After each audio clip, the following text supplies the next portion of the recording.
qx मान लो दो expression दिया हुआ है, एक qx divided by rx, concept यही है। तो हम लोग by factor theorem, by using factor theorem and remainder theorem हम लोग इसको निकालेंगे, ठीक है। rx का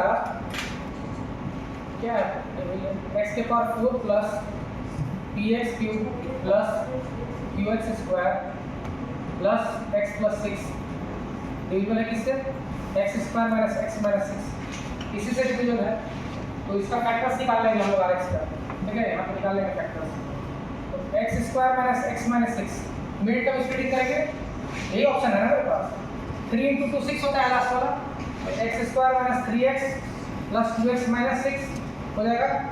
इसको फिर ब्रेक करके क्या लिख सकते हैं, x minus 3 plus 2 x minus 3, ठीक है, तो x माइनस 3 x प्लस 2, यही हो गया फैक्टर, ठीक है।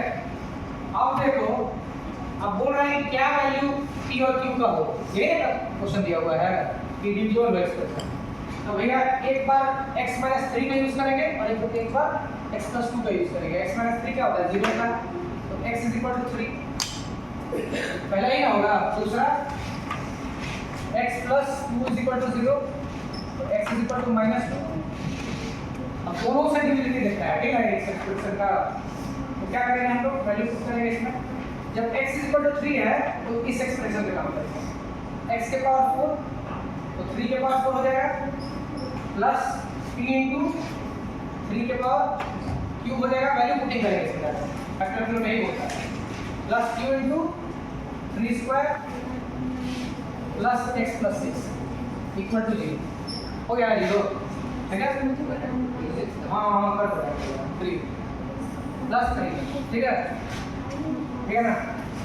3 के पास कितना 81 हो गया, 81 प्लस 3 क्यू कितना 27 p plus 99 Q plus 3 plus 6 9 हो जाएगा।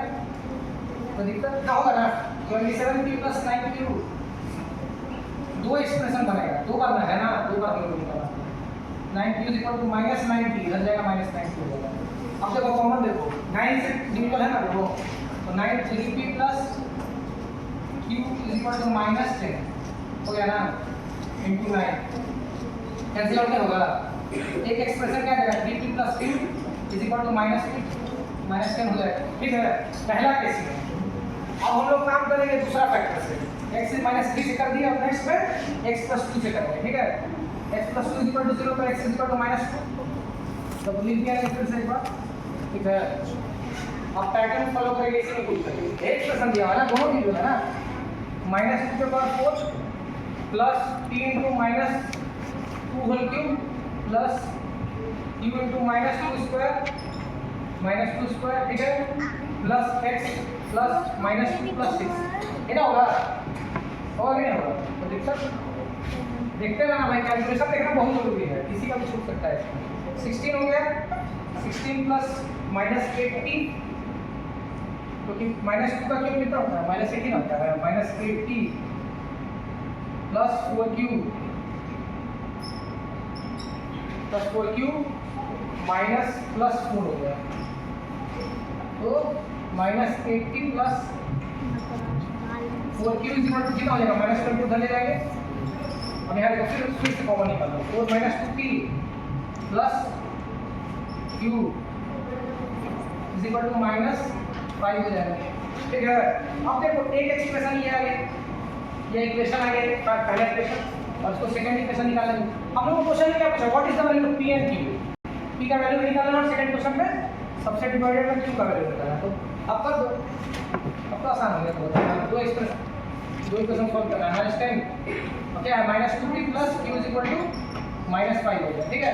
अब देखो अगर इक्वेशन को 1 माइनस 2 कर देते हैं हम लोग, तो माइनस 2 कर देते हैं, खत्म हो गया, 3p माइनस p का वैल्यू निकल जाएगा ना, 3p माइनस प्लस हो जाएगा, ठीक है, 5p हो जाएगा, ठीक है। और माइनस 10 प्लस 5 कितना हो जाएगा, माइनस प्लस हो जाएगा, ठीक है, माइनस 5 हो जाएगा, p is equal to minus. पहला question done, what is the value of p, I have completed पहला सॉल्यूशन।